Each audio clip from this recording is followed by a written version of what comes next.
குட்டி குருவியின் சிறகுகள் அழகான காடு, பச்சை மரங்கள், மலர்களின் மனம், பறவைகளின் கீச்சு. அதன் நடுவில் குட்டி குருவி சந்தோஷமாக இருந்தது. ஆனால் ஒரு பிரச்சனை, குட்டி குருவிக்கு பறக்க தெரியாது. அம்மா குருவி அத்தனை முறை பயிற்சி கொடுத்தாலும் குட்டி பயந்து போய் விழுந்துவிடும். நான் எப்போதும் நடக்கவே செய்கிறேன், பறக்க முடியாது அம்மா என்று அழுதது.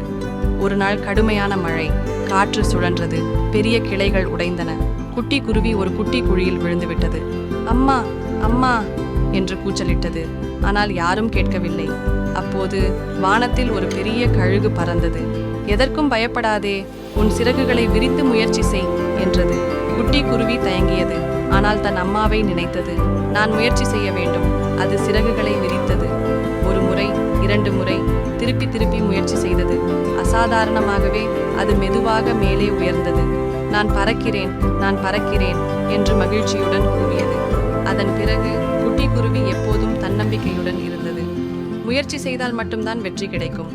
இந்த கதையின் மூலம் குழந்தைகள் எதை வேண்டுமானாலும் முயற்சி செய்து வெற்றியை அடையலாம் என்பதை புரிந்து கொள்வார்கள்.